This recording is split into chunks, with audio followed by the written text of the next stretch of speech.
కర్నూలు నగరం తెల్లవారుజామునే మేల్కుంటుంది. కాని సంజయ్ అంతకంటే ముందే నిద్రలేస్తాడు. పాతబడ్డ గోడలు, ఒక చిన్న కిటికీ ఉన్న ఆ ఇరుకైన గదిలో తన ముగ్గురు స్నేహితులతో కలిసి అతను నివసిస్తున్నాడు. సంజయ్ది కర్నూలుకు 100 కిలోమీటర్ల దూరంలో ఉన్న ఒక కుగ్రామం. తండ్రి చిన్నక్కుడే చనిపోవడంతో తల్లి కూలిపనులకు వెళుతూ అతడిని చదివిస్తోంది. సంజయ్ కేవలం తన చదువుకోసం మాత్రమే కర్నూలు రాలేదు. తన చెల్లెలు కవితను గొప్పగా చదివించాలన్నది అతని ఆశయం. అందుకే పగలు ఎంఎస్సీ బిఎడ్ కాలేజీలో పాఠాలు వింటూ సాయంత్రం కాగానే తన పాత బైక్పై సిటీలోని ఒక పెద్ద రెస్టారెంటుకు పరుగుతీస్తాడు. అక్కడ అతను ఒక పార్ట్ టైం వెయిటర్. ₹1 కూడా ఇంటినుంచి అడగకూడదు అనేది అతని నిశ్చయం. రెస్టారెంట్లో ప్లేట్లు కడుగుతున్నా, కస్టమర్లకు ఆర్డర్లిస్తున్నా అతని మనసంతా పుస్తకాలమీద, ఇంటి దగ్గర ఉన్న చెల్లెలి ఫీజుమీదనే ఉంటుంది. నెలాఖరున వచ్చే జీతం రాగానే తన రెంట్ మరియు బుక్స్ కోసం కొద్దిగా ఉంచుకుని మిగిలిన మొత్తాన్ని వెంటనే తన తల్లికి పంపిస్తాడు. అన్నయ్య, ఈసారి కాలేజీలో ఫస్టొచ్చాను అని చెల్లెలు ఫోన్లో చెబుతుంటే ఆ ఆనందంలో తను పడే శ్రమను, ఆకలిని సంజయ్ మర్చిపోతుంటాడు. ఆ పాత బైకు మీద ప్రయాణం, ఆ చాలిచాలని తిండి, ఇవేవీ అతని లక్ష్యాన్ని అడ్డుకోలేకపోయాయి. సంజయ్ ఉండే కాలనీకి కాస్త దూరంలోనే నక్షత్రా విల్లా అనే ఒక భారీ బంగళా ఉంది. అది నందిని నివాసం. నందిని అందం ఎంత గొప్పదో ఆమె గర్వం కూడా అంతకంటే ఎక్కువే. ఆమె తండ్రి కర్నూలులో ఒక పెద్ద బిజినెస్ మ్యాగ్నెట్. నందిని ప్రస్తుతం ఇంజనీరింగ్ చివరి సంవత్సరం చదువుతోంది. నందినికి ప్రపంచమంటే కేవలం ఖరీదైన కార్లు, బ్రాండెడ్ బట్టలు మరియు తనలాంటి ధనిక స్నేహితులు మాత్రమే. ఆమెకు కష్టమంటే ఏమిటో తెలియదు. ఉదయం నిద్రలేవగానే కాఫీ పడక దగ్గరికే రావాలి. కాలేజీకి వెళ్లడానికి లక్షల విలువైన కారు సిద్ధంగా ఉండాలి. నందిని స్నేహితుల బ్యాచ్ అంటే ఆ కాలేజీలో ఒక భయం. వాళ్లంతా కలిసి చేసే హడావులి, రాత్రిపూట పార్టీలు, విచ్చలవిడి ఖర్చులు నందినికి ఒక అలవాటుగా మారిపోయాయి. ఆమె దృష్టిలో పేదవాళ్లు అంటే అదృష్టం లేని మనుషులు కాదు, తక్కువ స్థాయి వ్యక్తులు. నందిని రోడ్డుమీద ఎవరైనా సామాన్యుడు కనిపిస్తే వెటకారంగా నవ్వడం, తన కారుకు అడ్డొస్తే అసహించుకోవడం ఆమెకు సహజం. ఆమె మనసులో ఎప్పుడూ ఒకటే భావన: ఈ ప్రపంచం కేవలం మాలాంటి ధనవంతుల కోసమే సృష్టించబడింది. మిగిలిన వాళ్లంతా మాకు సేవ చేయడానికి పుట్టినవాళ్లు. ఆమె కళ్లలో ఎప్పుడూ ఒక రకమైన పొగరు కనిపిస్తూ ఉంటుంది. తన తండ్రి సంపాదన ఇచ్చిన అహంకారంతో ఎదుటివారి భావాలను లెక్కచేయని మనస్తత్వం ఆమెది. ఒకరి కష్టం చూసి జాలిపడటం ఆమె నిఘంటువులోనే లేదు. కర్నూలు నగరం ఆ రాత్రి భయంకరమైన గాలివానతో వణికిపోతోంది. సమయం అర్ధరాత్రి 12 గంటలు దాటింది. రెస్టారెంట్లో డ్యూటీ ముగించుకుని అలసటతో ఉన్న సంజయ్ తన పాత బైక్పై గదికి బయల్దేరాడు. జోరున కురుస్తున్న వర్షం వల్ల కళ్ళు కూడా సరిగ్గా కనిపించడం లేదు. అదే సమయంలో నందిని తన 4 స్నేహితులతో కలిసి పార్టీ ముగించుకుని కారులో అతివేగంగా వస్తోంది. వర్షం పడుతుంటే కారును వేగంగా పోనివ్వడంలో వారికొక రకమైన థ్రిల్. దూరం నుంచి సంజయ్ బైక్ లైట్ కనిపిస్తున్నా నందిని స్నేహితురాలు కారు వేగాన్ని తగ్గించలేదు. కారు సంజయ్ బైక్ను అతి సమీపంగా రాసుకుంటూ దూసుకెళ్ళింది. ఆ వేగానికి, గాలి ఒత్తిడికి సంజయ్ నియంత్రణ కోల్పోయి రోడ్డు పక్కన ఉన్న బురదగుంటలో పడిపోయాడు. మోకాళ్లకి, చేతులకి గాయాలయ్యాయి. సంజయ్ కిందపడిన చూసి కూడా నందిని కారు ఆపలేదు. పైగా కారు అద్దం కొద్దిగా దించి, చూడ్రా, వాడు బురదలో ఎలా పడ్డాడో, ఇలాంటి పాత బైకులు వేసుకుని రోడ్డుమీదకు ఎందుకు వస్తారో అని వెటకారం చేసి కారును మరింత వేగంగా పోనిచ్చింది. ఆమె నవ్వుల సవ్వడు వర్షం హోరులో కలిసిపోయింది. సంజయ్ నొప్పితో మూలుగుతూ తన్ను పడేసిన కారు వెళుతున్న వైపు నిస్సహాయంగా చూశాడు. నందిని కారు మరో 2 కిలోమీటర్లు వెళ్లేందో లేదో వర్షం వల్ల రోడ్డు జారాడుగా ఉండడంతో కారు అదుపు తప్పింది. రోడ్డు పక్కన ఆపి ఉన్న ఒక భారీ లారీని కారు వెనుక భాగం నుంచి బలంగా ఢీకొట్టింది. ఆ శబ్దం వర్షంలో పిడుగుపడినట్లు వినిపించింది. కారు నుజ్జునుజ్జై లోపల ఉన్న 5 అమ్మాయిలు స్పృహ కోల్పోయి రక్తపు మడుగులో చిక్కుకుపోయారు. తను పడిపోయిన చోటునుంచి మెల్లిగా లేచి బైక్ స్టార్ట్ చేసుకుని వస్తున్న సంజయ్కి దూరంగా పొగలు వస్తున్న కారు కనిపించింది. దగ్గరికి వెళ్లి చూడగా తన్ను ఇందాక వెటకారం చేస్తూ వెళ్లిన కారే అది. కారులోంచి డీజిల్ వాసన వస్తోంది. ఎప్పుడైనా మంటలు అంటుకోవచ్చు. చుట్టుపక్కల ఎవరూ లేరు. గాఢ అంధకారం. సంజయ్ తన గాయాలను మరిచిపోయాడు. పక్కనే ఉన్న ఒక పెద్ద రాయిని తీసుకుని ప్రాణాలకు తెగించి కారు అద్దాలను పగలగొట్టాడు.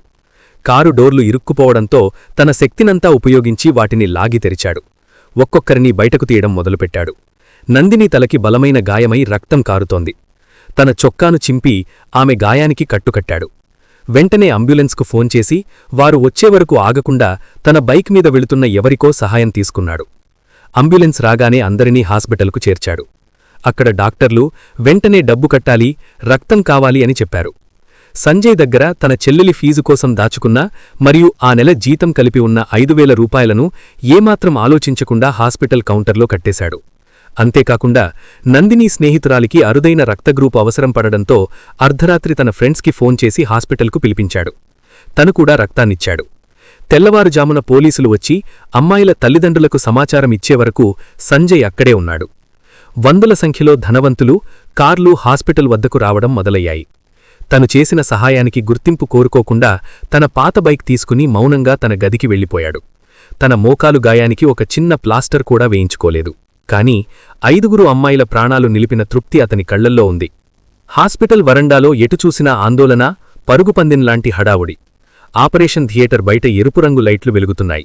సంజయ్ తన చొక్కాకు అంటిన రక్తపు మరకలను, తడిచిన బట్టలను పట్టించుకోకుండా ఆ అమ్మాయిల పరిస్థితి నిలకడగా ఉందని డాక్టర్ చెప్పేవరకు అక్కడే నిలబడ్డాడు. తెల్లవారుజాము 4 గంటలు కావడం వస్తోంది. పోలీసులు ఇచ్చిన సమాచారంతో నందిని తండ్రి మరియు ఆమె స్నేహితుల తల్లిదండ్రులు ఖరీదైన కార్లలో హాస్పిటల్ వద్దకు చేరుకున్నారు. ఒక్కొక్కరూ వందల సంఖ్యలో అనుచరులతో, సెక్యూరిటీ గార్డులతో వస్తుంటే హాస్పిటల్ అంతా ధనవంతుల కోలాహలంగా మారిపోయింది. సంజయ్ ఒక మూల నిలబడి ఇదంతా గమనిస్తున్నాడు. అప్పుడే నందిని తండ్రి హడావుడిగా లోపలికి వచ్చి, నా కూటరెక్కడా? ఏమైంది నా బంగారానికి? అని డాక్టర్లను నిలదీస్తున్నాడు. వారు కంగారుగా లోపలికి వెళ్ళిపోయారు. ఆ గుంపులో, ఆ ఆర్భాటంలో ఒక సామాన్య వెయిటరైన సంజయ్ను ఎవరూ గుర్తించలేదు. నందిని తండ్రి మరియు ఇతర ధనవంతులు తమ పలుకుబడిని ప్రదర్శిస్తూ బిజీగా ఉన్నారు. సంజయ్ మనసులో ఒకటే ఆలోచన సాగింది. నేను ఇక్కడ ఉండాల్సిన అవసరం లేదు. నా దగ్గర ఉన్న డబ్బుతో ప్రాథమిక చికిత్స పూర్తయింది. ఇప్పుడు వీరి ప్రాణాలు కాపాడటానికి వీరి కుటుంబ సభ్యులు ఉన్నారు. నా పని అయిపోయింది. తను చేసిన సాయానికి ప్రతిఫలంగా ఒక్క ధన్యవాదాలు కూడా ఆశించలేదు సంజయ్. పైగా ఆ రాత్రి తనను బురదలోకి నెట్టేసిన వ్యక్తులే వీరు అని వారికి తెలిస్తే వారు చిన్నబుచ్చుకుంటారేమో అన్న సంస్కారం అతనిది. తన మోకాలికి తగిలిన గాయం ఇంకా సలుపుతోంది. తడిసిన బూట్లు నడుస్తుంటే శబ్దం చేస్తున్నాయి. నందిని తండ్రి జేబులోంచి కట్టల కొద్దీ డబ్బులు తీసి హాస్పిటల్ స్టాఫ్కి ఇస్తుండగా సంజయ్ మెల్లిగా వెనక నుండి గేటు వైపు నడిచాడు. బయట వర్షం తగ్గింది, కాని చలిగాలి వీస్తోంది. పార్కింగ్ స్టాండ్లో ఉన్న తన పాత బైకును తీసుకుని కాలేజీకి వెళ్లడానికి టైం అవుతోందని గమనించాడు. ఒకవైపు ప్రాణభిక్ష పెట్టిన యువకుడు తన పాత బైక్పై నిశ్శబ్దంగా గదికి బయలుదేరాడు. మరోవైపు 100 మంది మధ్యలో నందిని ప్రాణాలు దక్కించుకుని చికిత్స పొందుతోంది. సంజయ్ తన గదికి చేరుకుని పంపునీళ్లతో తన గాయాన్ని కడుక్కున్నాడు. ఆ రాత్రి జరిగిన భీభత్సాన్ని తన డైరీలో కూడా రాసుకోలేదు. అతని దృష్టిలో అది కేవలం ఒక మనుషుల మధ్య జరగాల్సిన సాయం మాత్రమే. కాని ఆ నిశ్శబ్ద నిష్క్రమణే భవిష్యత్తులో నందిని గుండెల్లో ఒక గొప్ప అలజడికి పునాది వేస్తుందని అతను ఊహించలేదు. ప్రమాదం జరిగిన నెల రోజుల తర్వాత నందిని పూర్తిగా కోలుకుంది. మృత్యువు అంచుదాకా వెళ్లివచ్చిన నందినిలో ప్రాణాలు దక్కాయన్న ఆనందం ఉన్నప్పటికీ మనసులో ఒక అపరిచిత వెలితి మిగిలిపోయింది. నందిని తన స్నేహితులతో కలిసి ఆ రాత్రి గురించి చర్చించుకుంటున్నప్పుడు వాళ్లెవరికీ తమను కాపాడింది ఎవరో సరిగ్గా గుర్తులేదు. ఎవరో ఒక అబ్బాయి అద్దాలు పగలగొట్టి మనల్ని బయటకు తీశాడు, హాస్పిటల్లో డబ్బులు కూడా కట్టాడట అని నందిని తండ్రి చెబుతుంటే ఆమె ఆశ్చర్యపోయింది. నందిని మనసులో ఆ రాత్రి జరిగిన సంఘటనలు మసగమసగగా ఉన్నాయి. వర్షం, కారు స్పీడు, ఆపై ఒక్కసారిగా జరిగిన ప్రమాదం, అంతా గందరగోళం. తను ఎవరినైతే బురదలో పడ్డవాడు అని వెక్కిరించిందో ఆ వ్యక్తే తనను కాపాడి ఉంటాడని ఆమె కలలో కూడా ఊహించలేదు. ఆ రక్షకుడు ఎవరో తెలుసుకోవాలన్న కుతూహలం ఒకవైపు ఉన్నా తనకున్న సంపన్న హోదా వల్ల ఎవరో ఒకడు సాయం చేసి ఉంటాడులే అని కొట్టిపారేసింది. కొన్ని నెలల తర్వాత నందిని మరియు ఆమె స్నేహితులు మళ్లీ మామూలు జీవితంలోకి వచ్చారు. ఒక సాయంత్రం కర్నూల్లోని అదే పెద్ద రెస్టారెంటుకు పార్టీ కోసం వెళ్లారు. అదే రెస్టారెంట్లో సంజయ్ పార్ట్ టైం వెయిటర్గా పనిచేస్తున్నాడు. నందివి తన స్నేహితులతో కలిసి ఒక టేబుల్ వద్ద కూర్చుని నవ్వుతూ మాట్లాడుకుంటోంది. సంజయ్ ఆర్డర్ తీసుకోవడానికి వారి దగ్గరికి వచ్చాడు. పాత బైక్ మీద కనిపించినప్పుడున్న ఆ మురికి బట్టలిప్పుడు లేవు. నీట్గా ఉన్న వెయిటర్ యూనిఫాంలో ఉన్నాడు. సంజయ్ను చూడగానే నందిని గుర్తుపట్టింది. కాని ఆ రాత్రి తనను కాపాడింది అతనే అని ఆమెకు తెలియదు. కేవలం ఆ రాత్రి పాత బైక్ మీద బురదలో పడ్డ పేదవాడిగా మాత్రమే అతడిని చూసింది. సంజయ్ గ్లాసుల్లో నీళ్లు పోస్తుంటే నందిని తన స్నేహితులతో గట్టిగా నవ్వుతూ ఇలా అంది, చూడండి ఫ్రెండ్స్, వీడా రాత్రి వర్షంలో బురదలో పడ్డవాడే కదా, ఇక్కడ ప్లేట్లు కడుగుతున్నాడా? పాపం, అందుకే రోడ్డు మీద వెళ్లేటప్పుడు చూసుకుని వెళ్ళాలి. ఇలాంటి వాళ్లకి కార్ల పక్కన వచ్చే అర్హత కూడా లేదు. సంజయ్ ఆమె మాటలు విన్నాడు. ఆమె వెటకారం తన మనస్సును బాధిస్తున్నా ఏమాత్రం కోపం చూపించలేదు. ఒక చిన్న చిరునవ్వుతో తన పని తాను చేసుకుంటూ వెళ్ళిపోయాడు. ఈమె ప్రాణాలు కాపాడటానికి కదా నేను రక్తమిచ్చింది, ఈమె గర్వం ఇంకా తగ్గలేదా అని ఒక్క క్షణం అనుకున్నా తన విధి నిర్వహణలో నిమగ్నమయ్యాడు. అయితే నందిని పక్కనే కూర్చున్న ఆమె స్నేహితురాలు మాత్రం సంజయ్ను తేరిపారి చూస్తోంది. సంజయ్ కళ్లలో ఏదో తెలియని పరిచయం, ఆ రాత్రి మసక చీకటిలో తనను కారు నుండి బయటకు తీసిన చేతుల స్పర్శ ఆమెకు గుర్తుకొస్తోంది. కాని నందిని వెటకారానికి వత్తాసు పలుకుతూ ఆమె కూడా మౌనంగా ఉండిపోయింది. సంజయ్ను రెస్టారెంట్లో చూసినప్పటి నుండి నందిని మనసులో ఏదో తెలియని అలజడి మొదలైంది. ఒకవైపు తన స్నేహితురాలు ఆ వెయిటరే మనల్ని కాపాడాడు అని చెబుతుంటే, మరోవైపు తన అహంకారం దాన్ని ఒప్పుకోలేకపోతోంది. నిజం తెలుసుకోవడానికి నందిని తన స్నేహితులతో కలిసి ఆ రాత్రి తమకు చికిత్స చేసిన హాస్పిటల్కు వెళ్ళింది. నందిని తన ఫ్యామిలీ డాక్టర్ను కలిసి తన ఫోన్లో రహస్యంగా తీసిన సంజయ్ ఫోటోను చూపించింది. అంకుల్, ఇతన్ని మీరు ఎప్పుడైనా చూశారా? ఆ రాత్రి మమ్మల్ని జాయిన్ చేసింది ఇతనేనా అని అడిగింది. ఫోటో చూడగానే డాక్టర్ ముఖంలో ఒక రకమైన గౌరవం కనిపించింది.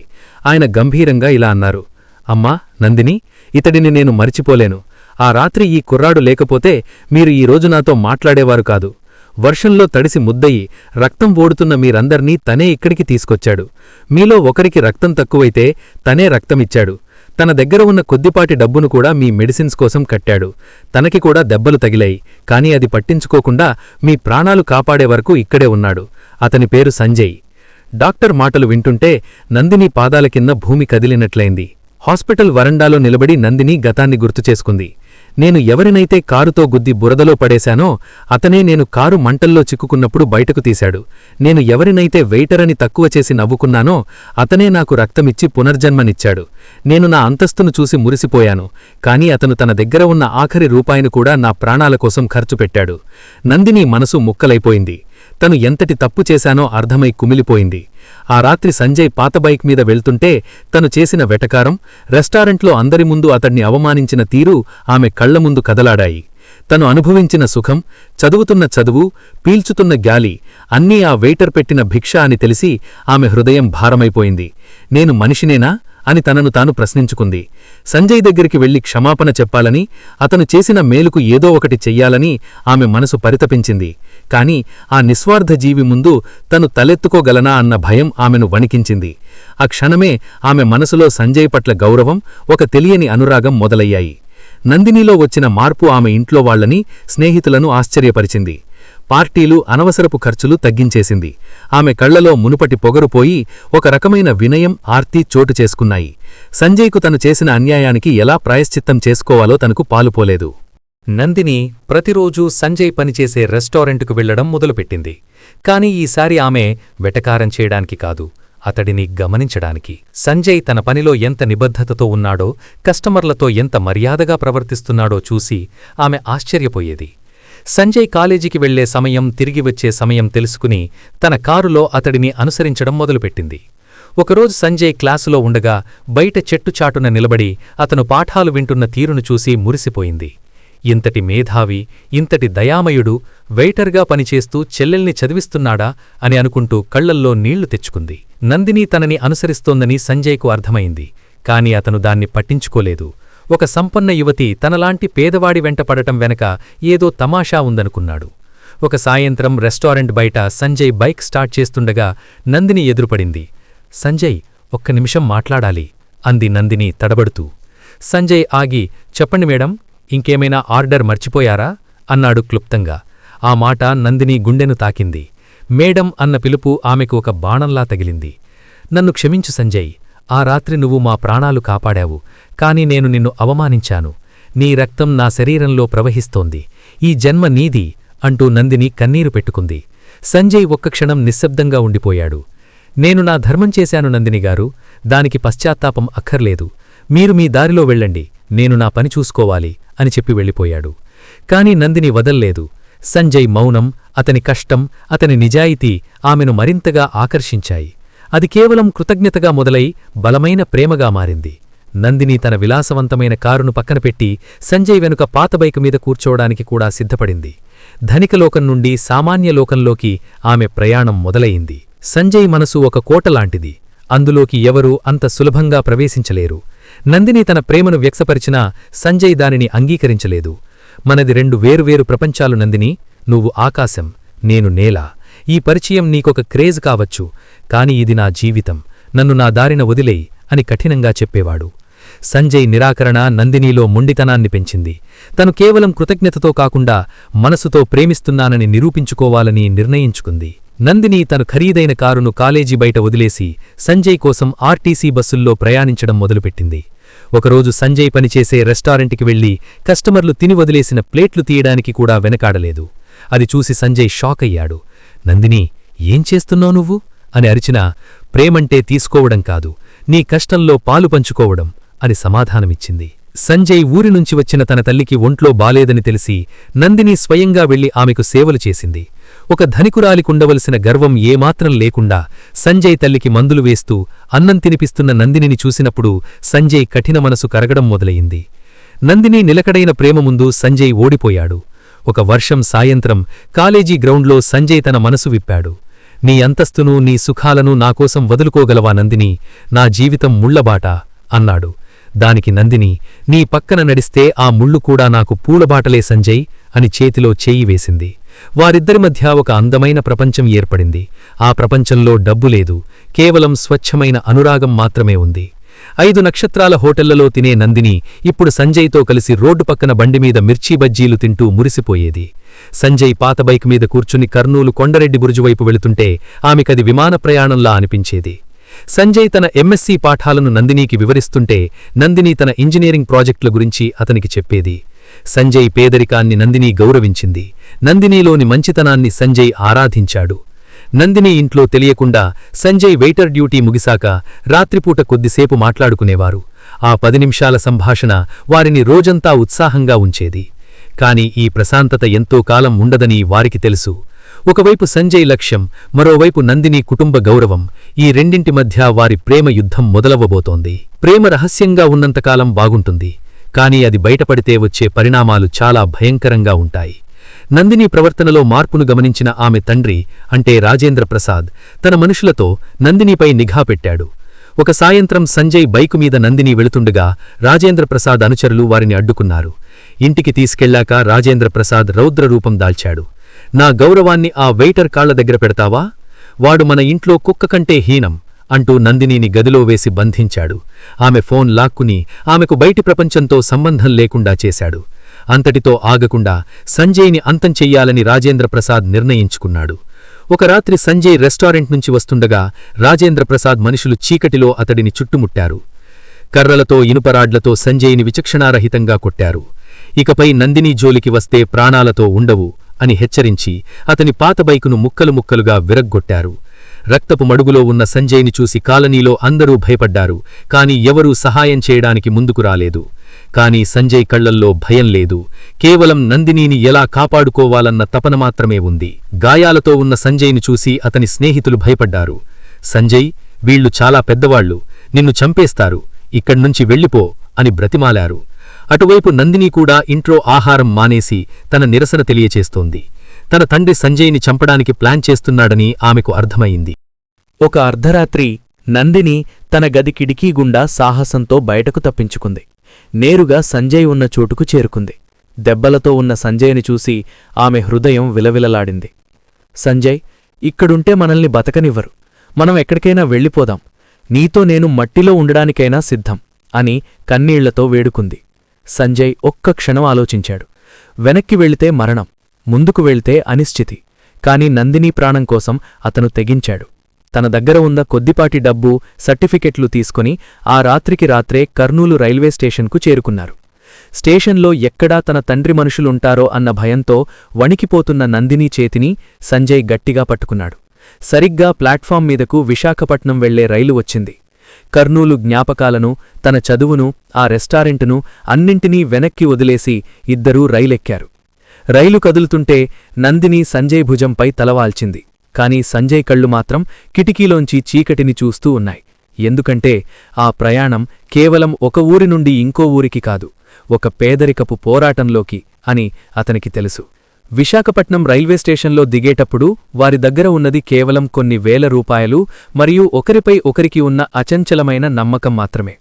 రాజేంద్రప్రసాద్ మనుషుల నుండి తప్పించుకోవడానికి వారు నగరం శివార్లలో ఉన్న ఒక ఇరుకైన సందులో పాతబడ్డ మేడపైన ఉన్న ఒకే ఒక్క గదిని అద్దెకు తీసుకున్నారు. నందిని పుట్టినప్పట్నుండి అడుగుపెట్టిన బెడ్రూం కూడా ఆ గది కంటే పెద్దది. అక్కడ ఏసీ లేదు, కేవలం శబ్దం చేసే పాత ఫ్యాన్ మాత్రమే ఉంది. నేలమీద పడుకోవాలి, ఒక చిన్న స్టవ్ మీద వంట చేసుకోవాలి. కర్నూలు బంగళాలో 10 మంది పనివాళ్లు చుట్టూ ఉండేవారు. కాని ఇక్కడ నీళ్ల కోసం పక్కనే ఉన్న కుళాయి దగ్గరకు నందిని వెళ్లాల్సి వచ్చేది. సంజయ్ కళ్లలో బాధ కనిపించేది. కాని నందిని నవ్వుతూ, నీతో ఉన్నాను కదా సంజయ్, ఇదే నాకు స్వర్గం అని అతన్ని ఓదార్చేది. కర్నూలులో చదువు ఆగిపోయినా సంజయ్ దగ్గర ఉన్న ప్రతిభ అతన్ని ఊరికే ఉండనివ్వలేదు. తన సర్టిఫికెట్లు పట్టుకుని వైజాగ్లోని పలు ప్రైవేట్ స్కూళ్లు, చిన్న కాలేజీల చుట్టూ తిరిగాడు. చివరికి ఒక చిన్న ప్రైవేట్ కాలేజీలో జూనియర్ లెక్చరర్గా అవకాశం దొరికింది. జీతం కేవలం 10,000 రూపాయలు. ఈ కాలంలో ఆ 10,000 రూపాయలతో 2 మనుషులు గడవడం, గది అద్దె కట్టడం ఎంత కష్టమో సంజయ్కి తెలుసు. అయినా సరే ఏమాత్రం కుంగిపోకుండా తన బోధనపై దృష్టి పెట్టాడు. క్లాస్లో అతను పాఠం చెబుతుంటే విద్యార్థులు మంత్రముగ్ధులై వినేవారు. అతని సబ్జెక్ట్ నాలెడ్జ్ ఆ కాలేజీ యాజమాన్యాన్ని కూడా ఆశ్చర్యపరిచింది. పగలు కాలేజీలో పాఠాలు చెప్పి సాయంత్రం ఇంటికి వచ్చేటప్పుడు నందిని కోసం ఒక చిన్న పూల జడ లేదా ఆమెకి ఇష్టమైన ఏదైనా పండు తీసుకురావడానికి కూడా సంజయ్ 100 సార్లు ఆలోచించాల్సి వచ్చేది. నందిని తన ఖరీదైన పట్టుచీరలు, నగలు వదిలేసి సాదాసీదా కాటన్ చీరలోకి మారిపోయింది. వారిద్దరి మధ్య ప్రేమ ఇంకా బలంగానే ఉంది. కాని ఆకలి మరియు పేదరికం నెమ్మదిగా వారి తలుపు తట్టడం మొదలుపెట్టాయి. ఆ 10,000 రూపాయల జీతం నెలాఖరు వరకు రాకపోయేది. ఈ క్రమంలోనే విధి వారిని మరో పరీక్షకు గురిచేయబోతోంది. ప్రేమ ఉన్నచోట కష్టం తెలియదు అనుకున్నారు. కాని కడుపు ఆకలి వేసినప్పుడు ప్రేమ కూడా భారంగా తోచడం మొదలైంది. సరిగ్గా అదే సమయంలో నందిని గర్భవతి అని తెలిసింది. ఆ వార్త ఒకవైపు సంతోషాన్నిచ్చినా మరోవైపు సంజయ్ను తీవ్రమైన ఆందోళనకు గురిచేసింది. 10,000 రూపాయల జీతంలో గది అద్దె, నందిని మందులు, పౌష్టికాహారం ఇవన్నీ భరించడం సంజయ్కి తలకు మించిన భారమైంది. నందిని కోసం పాలు, పండ్లు కొని తీసుకువచ్చే సంజయ్ తను మాత్రం కాలేజీలో మధ్యాహ్నం భోజనం మానేసేవాడు. కాలేజీలో ఫ్రెండ్స్ ఇచ్చారు నందిని, నేను తిన్నాను అని అబద్ధం చెబుతూ రాత్రిపూట కూడా నీళ్లు తాగి పడుకునేవాడు. కనీసం సరైన బట్టలు కొనుక్కోవడానికి కూడా డబ్బుల్లేక చిరిగిన చొక్కాకు లోపల పిన్నులు పెట్టుకుని కాలేజీకి వెళ్లి పాఠాలు చెప్పేవాడు. ఏసీ గదుల్లో పెరిగిన నందినికి వైశాఖమాసపు ఉక్కపోత, ఆ చిన్న గదిలో వంట గ్యాస్ వాసన భరించడం నరకప్రాయంగా మారింది. గర్భవతిగా ఉన్న సమయంలో రావలసిన కనీస సౌకర్యాలు లేక ఆమె ఆరోగ్యం క్షీణించడం మొదలైంది. సంజయ్ పడుతున్న కష్టం ఆమెకు కనిపిస్తున్నా తన దారిద్ర్యాన్ని చూసి ఆమె లోలోపల కుమిలిపోయేది. ఒకరోజు నందినికి తీవ్రమైన కడుపు నొప్పి వచ్చింది. హాస్పిటల్కి వెళ్తే డాక్టర్ కొన్ని ఖరీదైన టెస్ట్లు, మందులు రాశారు. సంజయ్ దగ్గర ఆ క్షణం 1000 రూపాయలు కూడా లేవు. కాలేజీ యాజమాన్యాన్ని అడిగితే ముందుగానే అడ్వాన్స్ ఇచ్చాం కదా అని మొహం చాటేశారు. రాత్రి భీభత్సమైన వర్షం కురుస్తోంది. సంజయ్ ఖాళీ చేతుల్తో ఇంటికి వచ్చాడు. ఆకలి, నొప్పి, అసహనంతో ఉన్న నందిని సంజయ్ను చూసి ఒక్కసారిగా విస్ఫోటనం చెందింది. ఎందుకిలా బతకాలి సంజయ్? నా తండ్రి ఇంట్లో నేను మహారాణిలా ఉండేదాన్ని. ఈరోజు కనీసం మందులు కొనడానికి కూడా నీ దగ్గర డబ్బుల్లేవు. నీ ఆదర్శాలు, నీ చదువు నా కడుపు నింపవు. సంజయ్ సర్ది చెప్పబోయాడు. నందిని, ఇంకొన్ని రోజులు ఓపికపట్టు, పరిస్థితి మారుతుంది అన్నాడు. కాని నొప్పిలో ఉన్న నందిని విచక్షణ కోల్పోయి జీవితంలో అనకూడని మాట అనేసింది.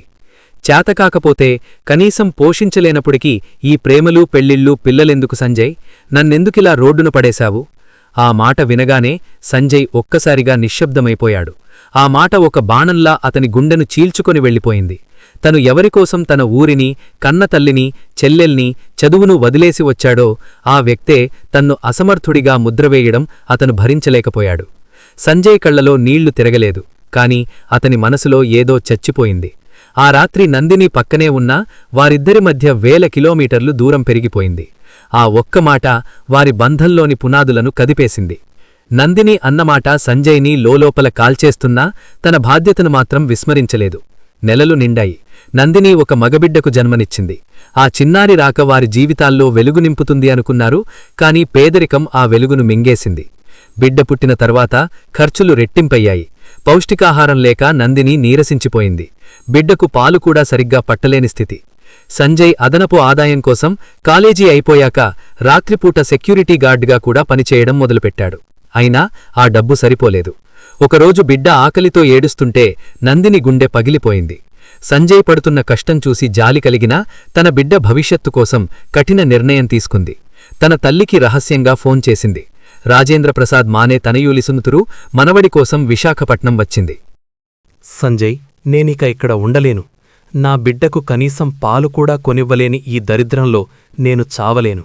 నేను మా అమ్మతో వెళ్ళిపోతున్నాను అని నందిని బిడ్డను తీసుకుని వెళ్ళిపోయింది. సంజయ్ ఏడవలేదు. తను ఎంత కష్టపడినా ఆమెకు కావలసిన విలాసాలను ఇవ్వలేనని అతనికర్థమైంది. నందిని వెళ్తున్న కారువైపు చూస్తూ తన చేతుల్లో మిగిలిన ఖాళీతనాన్ని చూసుకుని సంజయ్ శిలలా నిలబడిపోయాడు.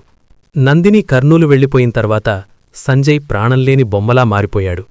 తన భార్యనూ బిడ్డనూ చూడాలన్న తపనతో అతను కూడా కర్నూలు వెళ్లాలని నిర్ణయించుకున్నాడు. కాని విధి మరో మలుపు తిరిగింది. సంజయ్ కర్నూలు వెళ్లడానికి సిద్ధమవుతుండగా తన పాత స్నేహితుడు, ప్రస్తుతం కర్నూలులో కానిస్టేబుల్గా పనిచేస్తున్న శ్రీనివాస్ నుండి ఫోనొచ్చింది. సంజయ్, పొరపాటును కూడా కర్నూలు వైపు రాకు. నందిని వచ్చినప్పట్నుంచి రాజేంద్రప్రసాద్ రగిలిపోతున్నాడు. తన కూతురి జీవితాన్ని నాశనం చేశావని నిన్ను చంపేయడానికి మనుషుల్ని సిద్ధం చేశాడు. నువ్వడుగు పెడితే నీ శవం కూడా దొరకదు. నందిని కూడా తన తండ్రి మాటలకు లొంగిపోయింది. ఇప్పుడామె నిన్ను కలవడానికి ఇష్టపడటం లేదు. శ్రీనివాస్ చెప్పిన మాటలు నమ్మలేక సంజయ్ నందినికి ఫోన్ చేశాడు. చాలాసార్లు ప్రయత్నించిన తర్వాత ఆమె ఫోనెత్తింది. నందిని, ఒక్కసారి మన బిడ్డను చూడనివ్వు, నేనొస్తాను అని సంజయ్ బ్రతిమాలాడాడు. కాని నందిని మొండిగా, వద్దు సంజయ్, నువ్వొస్తే మా నాన్న నిన్ను చంపేస్తారు. నా బిడ్డకు తండ్రిలేని లోటు ఉన్నా పర్వాలేదు కాని ప్రాణంలేని తండ్రి వద్దు. నువ్వు నా జీవితంలో లేవని నేను ఫిక్స్ అయ్యాను. ఫోన్ పెట్టేయ్ అని కఠినంగా చెప్పి ఫోన్ కట్ చేసింది. నందిని మారదు అని సంజయ్కు అర్థమైంది. తన ప్రేమ, త్యాగం అన్నీ ఆ అంతస్తుల ముందు ఓడిపోయాయి. కాని ఆ నిమిషమే సంజయ్లో ఒక కొత్త పట్టుదల పుట్టింది. పోషించలేనోడికి ప్రేమెందుకు అన్నమాట అతని చెవుల్లో మారుమోగింది. చూపిస్తాను, నేను ఎక్కడి వరకు ఎదగగలనో ఈ ప్రపంచానికి చూపిస్తాను అని తన కన్నీళ్లను తుడుచుకుని పుస్తకాల ముందు కూర్చున్నాడు. వైజాగ్లోని ఆ చిన్న గది ఇప్పుడు సంజయ్కి ఒక యుద్ధమైదానంలా అనిపించింది. నందిని వెళ్ళిపోయిన తర్వాత ఆ గదిలోని నిశ్శబ్దం అతన్ని భయపెట్టలేదు, సరిగ్గా ఆలోచించేలా చేసింది. తను ఓడిపోయింది ప్రేమలో కాదు, ఈ సమాజం సృష్టించిన అంతస్తుల దగ్గర అని అతనికర్థమైంది. సంజయ్ అద్దం ముందు నిలబడి తన ముఖాన్ని చూసుకున్నాడు. కళ్లకింద నల్లటి చారలు, చిరిగిన చొక్కా, ఇవే కదా నందిని తనని వదిలేయడానికి కారణం? నందిని, పోషించలేనోడికి ప్రేమెందుకు అన్నావు కదా. ఒక సామాన్య టీచర్గా ఉన్న నేను నిన్ను పోషించలేకపోయానేమో, కాని అదే టీచింగ్ను ఆయుధంగా చేసుకుని నువ్వు కలలో కూడా ఊహించని స్థాయికి ఎదుగుతాను. నా కొడుకు నీ దగ్గరే ఉండొచ్చు, కాని వాడు గర్వంగా చెప్పుకునే తండ్రిగా నేను మారుతాను. ఆ రోజు నుండి సంజయ్ నిద్రను మరిచిపోయాడు. పగలు కాలేజీలో పాఠాలు చెబుతూనే సబ్జెక్టుపై లోతైన పట్టు సాధించాడు. ఐఐటీ లెవెల్ ప్రాబ్లమ్స్ను అత్యంత సులభంగా పరిష్కరించి పద్ధతులను కనిపెట్టాడు. రాత్రి లైబ్రరీల్లో గంటల తరబడి గడుపుతూ జాతీయ స్థాయి పోటీ పరీక్షల సిలబస్ను ఔపాసన పట్టాడు. రూపాయి పొదుపు చేస్తూనే తన తల్లికి మరియు చెల్లెలకు పంపిస్తూనే తన విజ్ఞానాన్ని పెంచుకున్నాడు. తన బాధను ఎవరికీ చెప్పుకోలేదు. ఆ కసిని కేవలం తన పాఠాల్లోనే చూపించాడు. ఒకరోజు సంజయ్ చెప్పిన పాఠాలు విన్న ఒక కార్పొరేట్ విద్యాసంస్థ ప్రతినిధి అతనికి ఒక ఆఫరిచ్చాడు. మా ఐఐటీ విభాగానికి వస్తారా? మీకు నెలకు 25,000 జీతమిస్తాం అన్నారు. సంజయ్ ఒక చిన్న నవ్వు నవ్వి, నేను వస్తాను, కానీ నా సబ్జెక్టుకు మీరిచ్చే విలువ లక్షల్లో ఉండాలి, దానికి నేను నిరూపించుకుంటాను అని ధీమాగా చెప్పాడు. సంజయ్ ప్రయాణం మొదలైంది. ఇది కేవలం ఉద్యోగం కాదు, తన ఉనికిని చాటుకునే పోరాటం. రాజేంద్రప్రసాద్ తనని చంపలేడు, ఎందుకంటే ఇప్పుడు సంజయ్ ఒక వ్యక్తి కాదు, ఒక గొప్ప మేధావిగా మారుతున్నాడు. తన మేధస్సు ముందు ధనం తలవంచే రోజుకోసం అతను అడుగులు వేయడం ప్రారంభించాడు. నందిని వెళ్ళిపోయిన తర్వాత సంజయ్ జీవితంలో వినోదం, విశ్రాంతి అనే పదాలకు చోటు లేకుండా పోయింది. వైజాగ్లోని ఆ చిన్న గది ఇప్పుడు సంజయ్కి ఒక యుద్ధమైదానంలా అనిపించింది. పగలు కాలేజీలో డ్యూటీ చేస్తూనే విద్యార్థులకు క్లిష్టమైన ఫిజిక్స్, మ్యాథ్స్ కాన్సెప్ట్లను అత్యంత సులభంగా అర్థమయ్యే సరికొత్త పద్ధతులను అభివృద్ధి చేశాడు. రాత్రి అందరూ నిద్రపోతున్న వేళ సంజయ్ మాత్రం కిరోసిన్ దీపం లేదా చిన్న టేబుల్ ల్యాంప్ వెలుతురులో ఐఐటీ జేఈఈ స్థాయి లోతైన పుస్తకాలను క్షుణ్ణంగా అధ్యయనం చేసేవాడు. మార్కెట్లో దొరికే పాత పద్ధతులకు భిన్నంగా అతి తక్కువ సమయంలో ప్రాబ్లమ్స్ సాల్వ్ చేసే సంజయ్ మెథడ్స్ విద్యార్థుల మధ్య పాపులర్ అయ్యాయి. వైజాగ్లో ఒకసారి నిర్వహించిన స్టేట్ లెవెల్ మ్యాథ్స్ ఒలింపియాడ్లో సంజయ్ ట్రైనింగ్ ఇచ్చిన 10 మంది విద్యార్థులు టాప్ ర్యాంకులు సాధించారు. ఆ విజయంతో అందరి దృష్టి సంజయ్పై పడింది. కేవలం 10,000 జీతం తీసుకునే వ్యక్తిలో ఇంతటి అపారమైన జ్ఞానముందా అని కార్పొరేట్ విద్యాసంస్థలు ఆశ్చర్యపోయాయి. అతని ప్రతిభ ఇప్పుడు వైజాగ్ పొలిమెరలు దాటి వ్యాపించడం మొదలైంది. ప్రతిభ ఎప్పుడూ దాచితే దాగదు. సంజయ్ పేరు విద్యారంగంలో ఒక బ్రాండులా మారడం మొదలైంది. వైజాగ్లో అతను చేస్తున్న అద్భుతాలను చూసిన హైదరాబాద్లోని ఒక టాప్ మోస్ట్ ఐఐటి ఇన్స్టిట్యూట్ యాజమాన్యం అతనికి ఆహ్వానం పంపింది. సంజయ్ తన పాత బ్యాగు, సర్టిఫికెట్లు, నందినితో ఉన్న ఒకే ఒక జ్ఞాపకం, వాళ్ల పెళ్లి ఫోటో తీసుకుని హైదరాబాద్లోని మాదాపూర్కు చేరుకున్నాడు.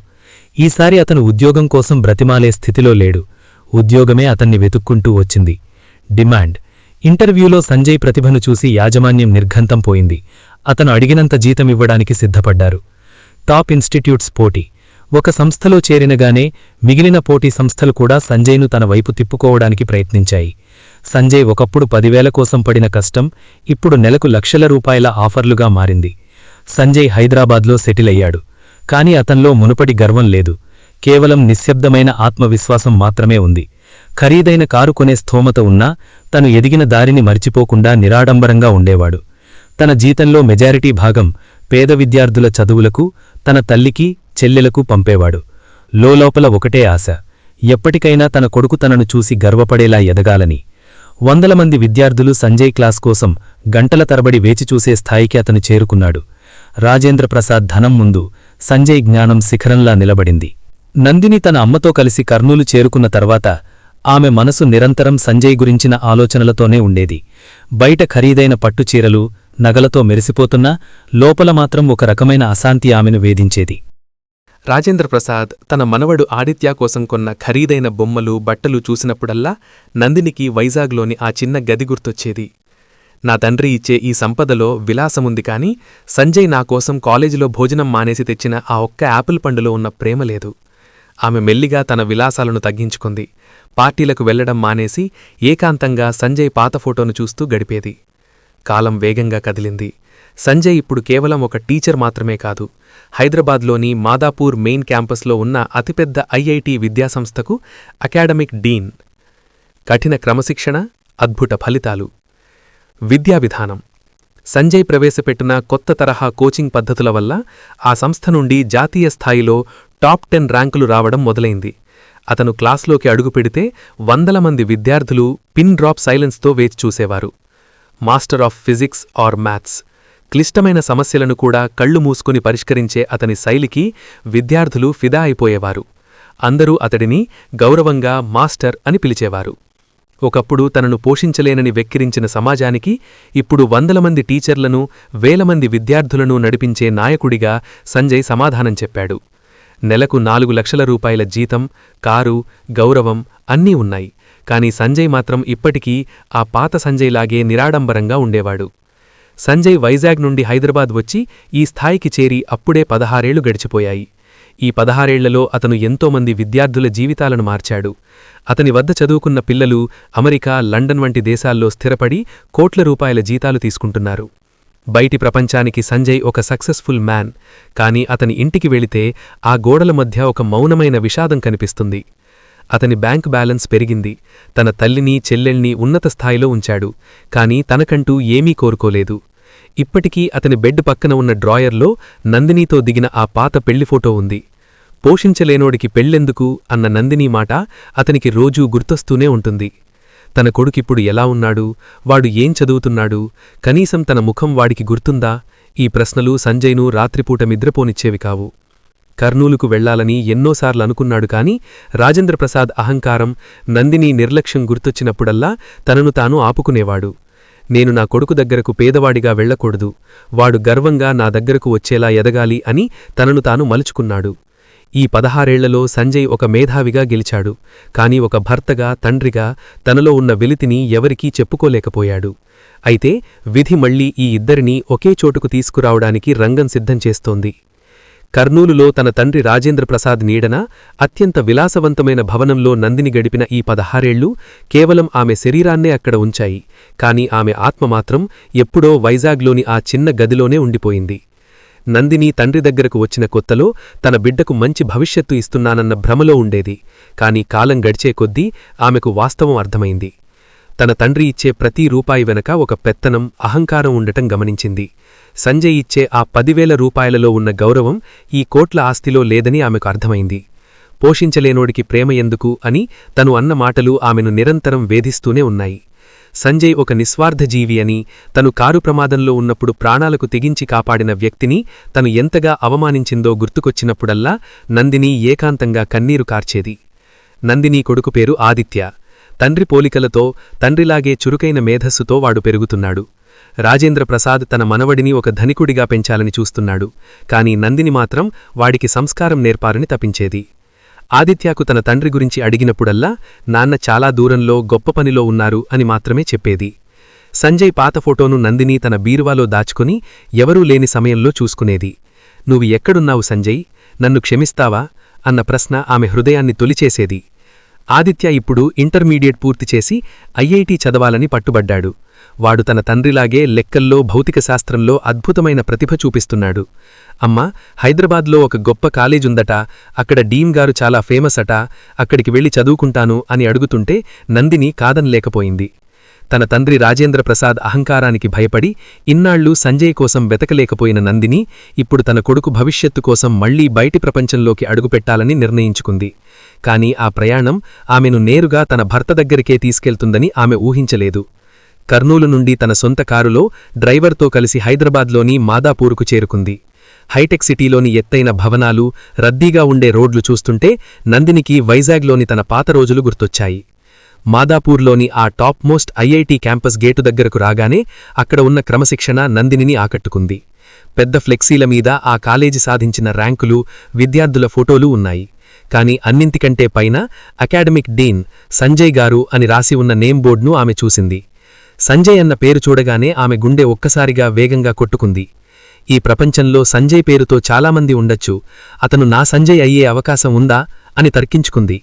ఆదిత్య మాత్రం చాలా ఉత్సాహంగా ఉన్నాడు. అమ్మా, ఈ డీన్ గారు చాలా గ్రేటట, ఆయన దగ్గర అడ్మిషన్ దొరికితే చాలు, నా లైఫ్ సెటిల్ అయిపోయినట్లే అని చెబుతుంటే నందిని మనసులో ఏదో తెలియని భయం, ఆశ కలగలిసి ఉన్నాయి. క్యాంపస్లోకి వెళ్లాక అడ్మిషన్ ప్రక్రియ మొదలైంది. ఆదిత్య మెరిట్ మార్కులు చూసి అక్కడి సిబ్బంది ఆశ్చర్యపోయారు. మీ అబ్బాయి మార్కులు చాలా బాగున్నాయి మేడం, కానీ మా అకాడమిక్ డీన్ గారు పర్సనల్గా ఇంటర్వ్యూ చేసి ఓకే అంటేనే సీట్ కన్ఫర్మ్ అవుతుంది అని చెప్పారు. నందిని తన కొడుకుతో కలిసి డీన్ ఆఫీస్ బయట ఉన్న సోఫాలో కూర్చుంది. 16 ఏళ్ల తర్వాత మళ్లీ ఒక పేదరిపు జ్ఞాపకం నుండి వచ్చిన మహిళగా కాకుండా ఒక ధనిక కుటుంబానికి చెందిన స్త్రీగా అక్కడ ఆమె కూర్చుంది. కాని ఆమె లోపల మాత్రం ఆనాటి ఆవేదన అలాగే ఉంది. ఆఫీస్ లోపలి నుండి టీచర్లు, స్టాఫ్ వచ్చి వెళుతున్నారు. అందరూ డీన్ సార్ అని ఎంతో గౌరవంగా మాట్లాడుతున్నారు. డీన్ సార్ చాలా స్ట్రిక్ట్, కానీ మనసు వెన్న. సార్ క్లాస్ చెబితే ఫిజిక్స్ ప్రాబ్లమ్స్ కూడా నీళ్లలా కరిగిపోతాయి అని ఒక విద్యార్థి తన తండ్రితో చెబుతుండటం నందిని విన్నది. ఆఫీస్ డోర్ మీద ఉన్న name plate Sanjay, MSc, BEd, academic dean అని స్పష్టంగా కనిపిస్తోంది. అది చూసిన నందిని ఒక్కసారిగా వణికిపోయింది. ఎంఎస్సి, బీఈడి, తన భర్త చదువు కూడా అదే. సంజయ్ ఈ స్థాయికి ఎదిగారా? 10,000 జీతం కోసం పస్తులున్న నా భర్తేనా ఈ లక్షల జీతం తీసుకునే డీన్ అని ఆమె మనస్సులో ప్రశ్నల సుడిగుండం మొదలైంది. సరిగ్గా అదే సమయంలో డీన్ అటెండర్ వచ్చి, ఆదిత్య అండ్ నందిని గారు, సార్ మిమ్మల్ని లోపలికి రమ్మంటున్నారు అని పిలిచాడు. నందిని తన కొడుకు చేతిని గట్టిగా పట్టుకుంది. తన తప్పులన్నీ తనని వెంటాడుతున్నట్లు అనిపించింది. డోర్ నెట్టుకుని లోపలికి అడుగుపెట్టే ఆ క్షణం ఆమె జీవితంలో అతిపెద్ద మలుపుగా మారబోతోంది. డీన్ ఆఫీస్ తలుపులు మెల్లిగా తెరుచుకున్నాయి. ఏసీ చల్లదనంతో నిండిన ఆ విశాలమైన గదిలోకి నందిని, ఆదిత్య అడుగుపెట్టారు. గది మధ్యలో ఉన్న పెద్ద టేబుల్ వెనుక ఖరీదైన రివాల్వింగ్ చైర్లో ఒక వ్యక్తి ఫైల్స్ చూస్తూ కూర్చొని ఉన్నాడు. అతను బ్లూ కలర్ సూట్ వేసుకొని కళ్లకు ఫ్రేమ్లెస్ అద్దాలతో ఎంతో హుందాగా, మేధావిలా కనిపిస్తున్నాడు. ఆ వ్యక్తి తల పైకి ఎత్తగానే నందిని గుండె ఒక్క క్షణం ఆగిపోయినంత పనైంది. 16 ఏళ్ల క్రితం చిరిగిన చొక్కాతో, ఆకలితో అలమటించిన అదే సంజయ్ ఇప్పుడొక విద్యా సామ్రాజ్యానికి అధిపతిగా తన ముందున్నాడు. అతని ముఖంలో మునుపటి దైన్యం లేదు. దాని స్థానంలో అంతులేని ఆత్మవిశ్వాసం, ఒక రకమైన గాంభీర్యమున్నాయి. నందిని అడుగు ముందుకు వెయ్యలేక అక్కడే స్తంభించిపోయింది. తన కళ్ల ముందున్నది కలనా లేక నిజమా అని ఆమెకు అర్థం కాలేదు. 16 ఏళ్ల క్రితం పోషించలేనోడివి అని తను ఈసడించుకున్న వ్యక్తి ఇప్పుడు 100 మందిని పోషించే స్థాయికి ఎదిగాడని చూసి ఆమె కళ్లల్లో నీళ్లు తిరిగాయి. సంజయ్ ఆమెను చూడగానే ఒక్క క్షణం నిశ్శబ్దమయ్యాడు. అతని కళ్లల్లో వేల జ్ఞాపకాలు మెరిశాయి. ఆ ప్రమాదం జరిగిన రాత్రి, వైజాగ్లో అనుభవించిన ఆకలి, నందిని వదిలేసి వెళ్లిన ఆ చేదు క్షణం అన్నీ తలపుల్లోకి వచ్చాయి. కాని అతను తన భావోద్వేగాలను బయటపడనీయలేదు.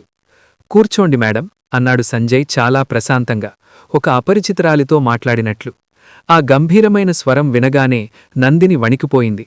అతను తన్ను గుర్తుపట్టలేదా లేక గుర్తుపట్టనట్లు నటిస్తున్నాడా అని ఆమె మనసు శంకించింది. ఆదిత్య మాత్రం ఏమీ తెలియక, గుడ్ మార్నింగ్ సార్, నా పేరు Aditya, IIT long term coaching కోసం వచ్చాను అని ఎంతో ఉత్సాహంగా పరిచయం చేసుకున్నాడు. సంజయ్ ఆదిత్యను తేరిపార చూశాడు.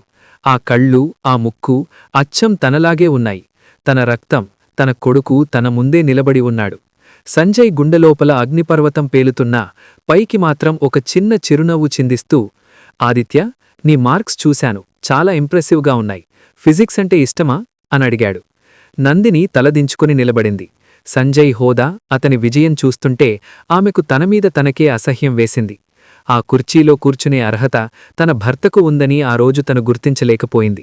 అప్పుడు సంజయ్ నందిని వైపు తిరిగి, ఏమ్మా, మీ అబ్బాయికి సీటు కావాలా అని అడిగాడు. ఆ ఏమ్మా అన్న పిలుపు నందిని గుండెను పిండేసింది. ఆమె నోటి వెంట మాట రావడం లేదు. కేవలం కన్నీళ్లు మాత్రమే రాలుతున్నాయి. ఒకప్పుడు తను గర్వంగా మాట్లాడిన మాటలకు ఈరోజు ఈ మౌనమే శిక్షగా మారింది.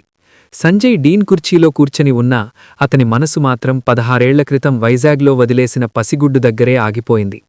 ఆదిత్య అచ్చం తనలాగే ఉన్నాడు. ఆ తీక్షణమైన చూపులు, వినయంగా మాట్లాడుతున్న తీరు చూస్తుంటే సంజయ్ గుండె గర్వంతో నిండిపోయింది. ఆదిత్య తన సర్టిఫికెట్లను సంజయ్కి అందిస్తుండగా వాడి వేళ్లు సంజయ్ చేతికి తగిలాయి. ఆ స్పర్శ సంజయ్లో ఒక తెలియని విద్యుత్తును ప్రవహింపజేసింది. నా కొడుకు, నా రక్తం ఈరోజు నా ముందే విద్యార్థిగా నిలబడింది అని లోలోపల కుమిలిపోయాడు. తన కొడుకును హత్తుకోవాలని, నేనీ నీ తండ్రినిరా అని అరవాలని ఉన్నా డీన్ హోదాలో తను అలవర్చుకున్న నిగ్రహం అతన్ని ఆపింది. సంజయ్ ఆదిత్యవైపు చూస్తూ గంభీరంగా ఇలా అన్నాడు, ఆదిత్య, నీ మార్కులు బావున్నాయి. కాని ఈ సంస్థలో సీటు రావాలంటే కేవలం తెలివితేటలు ఉంటే సరిపోదు, కష్టపడే తత్వం ఉండాలి. నువ్వు ఎందుకు ఐఐటి చెయ్యాలనుకుంటున్నావు? కేవలం డబ్బు సంపాదించడానికా? ఆదిత్య ఏమాత్రం తడుముకోకుండా సమాధానమిచ్చాడు, లేదు సార్, మా అమ్మ చిన్నప్పటినుంచి నాకొక మాట చెబుతూ ఉండేది, జీవితంలో ఎంతో ఎత్తుకి ఎదగాలి, కాని నీ ఎదుగుదల వెనుక ఎందరికో సాయం చేసిన త్యాగం ఉండాలి అని. నా తండ్రి ఎవరో నాకు తెలీదు, కాని ఆయన ఒక గొప్ప టీచర్ అని మా అమ్మ చెప్పింది. ఆయన దగ్గర లేకపోయినా ఆయన గర్వపడేలా ఎదగాలని నేను కోరుకుంటున్నాను. కొడుకు మాటలు విన్న సంజయ్ కళ్లల్లో నీళ్లు తిరిగాయి. ఆదిత్య పక్కనే తలదించుకొని కన్నీరు మున్నీరుగా విలపిస్తున్న నందినివైపు చూశాడు. తను ఎంత బాధపెట్టినా కొడుకు దగ్గర తనని గొప్ప టీచర్గానే పరిచయం చేసిందని తెలిసి సంజయ్ పాత కోపమంతా కరిగిపోయింది. సంజయ్ లేచి ఆదిత్య దగ్గరకు వెళ్లాడు. వాడి భుజం మీద చెయ్యి వేసి, నువ్వు తప్పకుండా ఐఐటి సాధిస్తావాదిత్య, నీ లక్ష్యం గొప్పది. రేపట్నీచే నువ్వు క్లాసులకు రావచ్చు. హాస్టల్లో అన్నీ అరేంజ్ చేయమని చెబుతాను అన్నాడు. ఆదిత్య సంజయ్ పాదాలకు నమస్కరించాడు. ఆ క్షణం సంజయ్కి తన జీవితాశయం నెరవేరినట్లు అనిపించింది. నందిని తన భర్తను, కొడుకును అలా ఒకే చోట చూసి కాలం చేసిన వింత నాటకానికి నిశ్శబ్దంగా నమస్కరించింది. కాని అసలైన ప్రక్షాళన ఇంకా మిగిలే ఉంది. ఆదిత్య అడ్మిషన్ ప్రక్రియ పూర్తి చేసుకుని తన స్నేహితులతో కలిసి క్యాంపస్ చూడటానికి వెళ్లాడు. ఇప్పుడు ఆ గదిలో సంజయ్, నందిని మాత్రమే మిగిలారు. గదిలో నిశ్శబ్దం గాలిలో భారంగా ఉంది. నందిని కన్నీళ్లతో సంజయ్ పాదాల దగ్గర కూలబడింది. నన్ను క్షమించమని అడిగే అర్హత కూడా నాకు లేదు సంజయ్. ఆ రోజు నీ పేదరికాన్ని చూసి హేళన చేశాను. కాని నీ వ్యక్తిత్వం ముందు నా తండ్రి సంపాదించిన కోట్లు గడ్డిపోచుతో సమానమని ఈరోజు అర్థమైంది. నువ్వు పెట్టిన ప్రాణభిక్ష వల్లే ఈరోజు నేను, నా బిడ్డ ఇక్కడున్నాం. నాకు ఏ అంతస్తులు వద్దు సంజయ్, నీ నీడలో ఒక్క చిన్న గది ఉన్నా చాలు. సంజయ్ కళ్లల్లో కూడా నీళ్లు సుడులు తిరుగుతున్నాయి. అతను నెమ్మదిగా నందినిని లేవనెత్తాడు.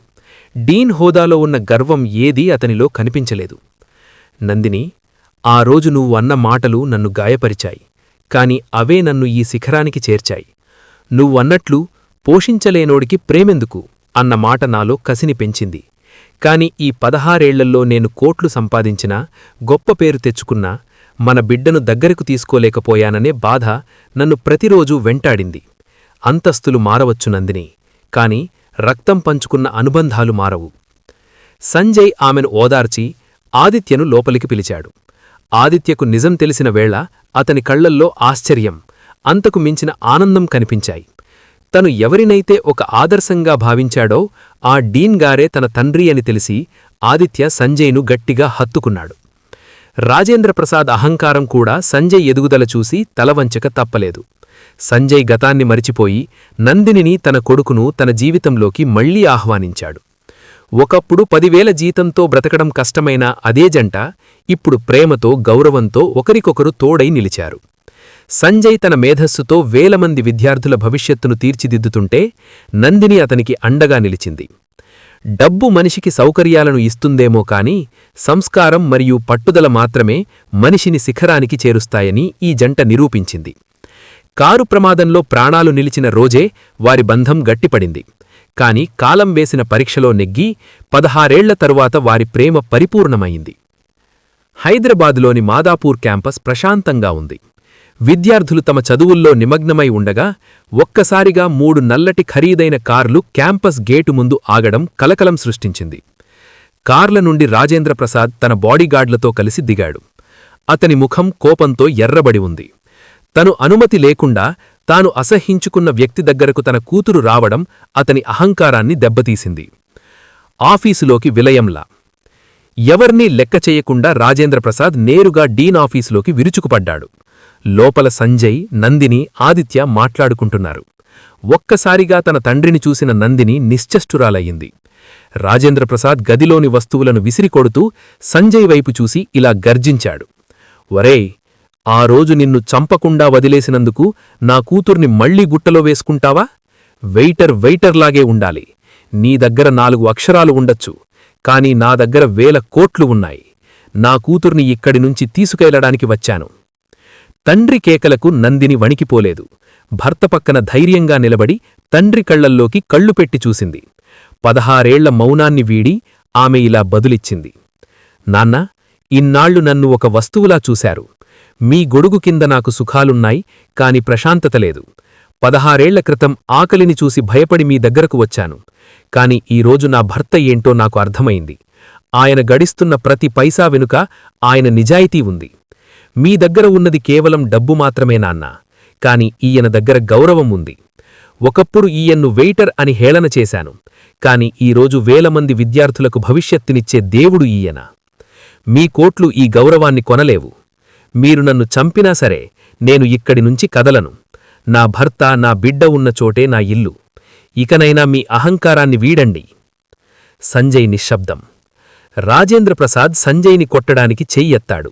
కాని సంజయ్ ఏమాత్రం భయపడకుండా ప్రశాంతంగా నిలబడ్డాడు. సర్, ఆనాడు మీరు కొట్టిన దెబ్బలు నన్ను ఈ స్థాయికి చేర్చాయి. కాని ఈరోజు నా భర్త నా పక్కన ఉంది. ఈసారి ఆమెను మీరు తీసుకెళ్లలేరు. మీకు కావలసింది డబ్బు అయితే అది నా దగ్గర ఉంది.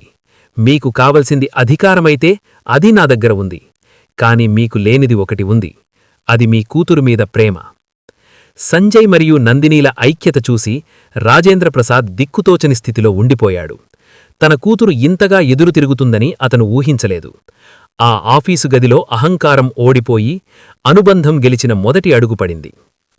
రాజేంద్రప్రసాద్ ఆఫీసు నుండి ఖాళీ చేసుకుని వెలుదిరిగినా అతనిలో కసి చల్లారలేదు. ఒక వెయిటర్ నా కూతుర్ని నాకే ఎదురు తిరిగేలా చేస్తాడా?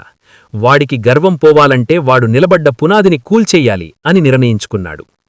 మరుసటి రోజే రాజేంద్రప్రసాద్ ఆ విద్యాసంస్థ చైర్మన్ దగ్గరకు వెళ్లాడు. ఆ చైర్మన్ కూడా రాష్ట్రంలో పేరున్న పారిశ్రామికవేత్తే. రాజేంద్రప్రసాద్ నేరుగా విషయంలోకి వచ్చాడు.